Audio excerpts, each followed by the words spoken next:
Egypt proposed the ceasefire. The Israeli cabinet looked at it and said, okay, we'll take the deal.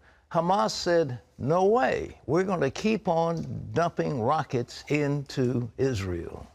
Now, Israeli Prime Minister Benjamin Netanyahu says Israel will step up its attacks. Chris Mitchell has that story and a look at what Hamas hopes to gain. Hamas continued its rocket fire after it rejected the Egyptian ceasefire proposal. After 6 hours of attacks, Israel renewed its airstrikes against the terror group. A former high-ranking Israeli official told CBN News the ceasefire proposal backs Hamas into a corner. If they reject this very public offer, then Israel will be able to renew its military operation with the backing of the international community. Now, if Hamas rejects the Egyptian proposal, if Hamas continues to shoot rockets at Israeli cities, we are prepared to continue the military operation and to intensify it as need be to protect our people. Diplomatically, it also pits Hamas against other players in the region, like Egypt, Saudi Arabia, and the U.S. On the military front, according to an Israeli official, Hamas sustained a significant blow and failed in almost all of its objectives, in large part due to the effectiveness of the Iron Dome anti-missile system. Every time they are launching a rocket at the state of Israel, they are meeting a brick wall called the Iron Dome. Yet without a military victory, Hamas seeks to win on another battlefield. Hamas views journalism as war. Dan Gordon is a Hollywood screenwriter. He spoke with CBN News as a civilian before being called into the reserves. He says Hamas may have lost on the battlefield, but does much better on the world stage. The other part, however, of their campaign is world opinion, and it's really quite insidious. It's to engage in active terror while claiming the mantle of victimhood. The object of that is to turn world opinion so that even though they're losing militarily, world opinion will say, we really have to stop the Israelis from committing these horrible acts of barbarism against the peace-loving Hamas. And in that, unfortunately, segments of the media actually unwittingly act as enablers. Now Hamas will have to deal in the diplomatic arena, and with a peace offer on the table, it will put more political pressure on Hamas to accept the proposal. Chris Mitchell, CBN News, Jerusalem. Thanks, Chris. Polls are out, and at one point in the poll, the president is showing a 72% approval rating. Can you imagine which segment of the American population gives him that rating? Perhaps the ones that voted for him, the liberals? No. Try one more time. All right. Oh boy, Pat's put me on the spot today. Well, you didn't read the polls, but anyhow, American Muslims giving him a 72% approval rating, while overall his approval rating is in the upper 30s or low 40s. It just shows there's one segment of the population that likes him. Why is that? Well, here at home, President Obama is getting a clear message from many Democrats in election battles, and what they're saying is to the president, stay away. John Jessup has that story. Pat, that's right. Democrats in tough re-election races don't want to be seen with President Obama. The Hill newspaper reports that Democratic campaign advisors are telling candidates to avoid being photographed with him so Republicans can't use those pictures in their own campaign ads. And some Democrats are talking about their unhappiness with the president's policies, including his failure to visit the border in the current immigration crisis. One advisor who works for a senator who's up for re-election tells The Hill it's a no-brainer.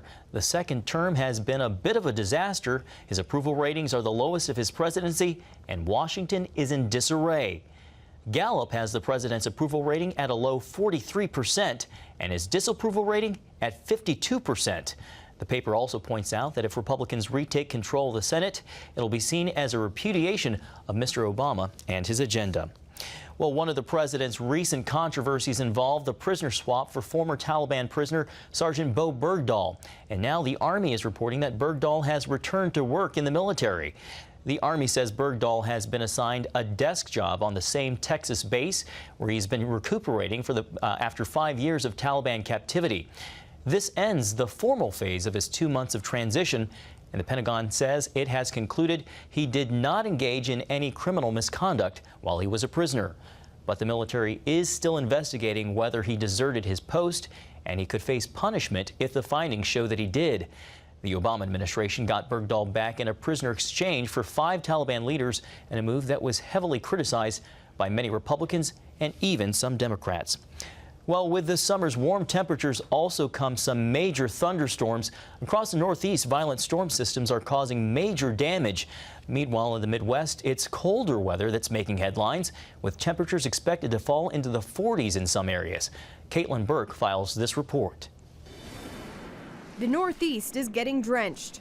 Powerful storm systems bringing heavy rain, strong winds, and hail. It looks like we got the worst of it based on what I'm seeing. In South Jersey, winds uprooted trees that then crushed both cars and even homes. Like nothing I've ever really heard. It sounded kind of like a tornado. In Washington, D.C., a huge lightning bolt appeared to hit right behind the U.S. Capitol dome, possibly striking the Library of Congress. Residents said the heavy rain and howling winds caught them off guard. That storm was crazy. I'm a little like, I wasn't expecting it to be so powerful.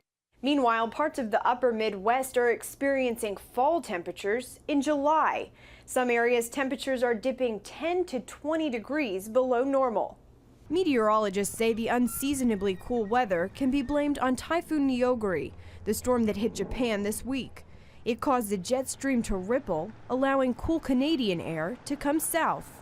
You don't have to worry about have to constantly drink water all the time, because now you can just focus on work a little bit better without having that heat and humidity. Areas like Chicago and Minneapolis will see some of those extreme temperature drops, but the East Coast is expected to get some minor relief as well. Caitlin Burke, CBN News. Having memory problems? Someday there may be a brain implant to cure just that.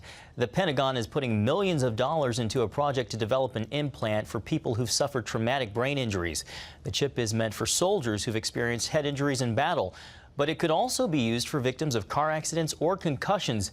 And if it works, eventually it could be used for regular people to help improve their memories. Oh, the wonders of modern technology. Pat? Just think there's hope for all of us. I hope it's not too late for me to get one of those things. Yeah, originally they're going to do it for the veterans who've been injured. You know, Dr. Carson was here on the show, and he said that he's a noted, of course, neurosurgeon, neuroscientist. And he said that if they stimulate areas of the brain, that they do the appropriate stimulation, they could make us all world-class geniuses. And I said, you know, doctor, I'm a candidate. Let's go. Well, Whatever. You're already there, so maybe there's hope for the rest of us, though. Listen. President Obama touched on some hot topics at last night's annual Ramadan iftar dinner at the White House. Some people there were angry about a report the National Security Agency and FBI scanned the emails of 5 prominent Muslim Americans under a secret surveillance program. That program is aimed at foreign terrorists and national security threats. The president said no one should be targeted for their faith. He also said Americans have the right to practice any faith or no faith and can change religions. But he did not mention Muslims in other parts of the world can be charged with apostasy if they convert to another religion. The president also said Israel has the right to defend itself against Hamas's rocket attacks. The Church of England has voted to allow women to become bishops, ending one of the church's longest and most divisive disputes. The church's National Assembly approved the historic step, reaching the required 2/3 majority in each of its 3 houses. The Archbishop of Canterbury says the change marks the completion of a process that started more than 2 decades ago with the ordination of women as priests. A move in 2012 to approve similar legislation was blocked by traditionalists. Remember, you can always get the latest from CBN News by going to our website, cbnnews.com.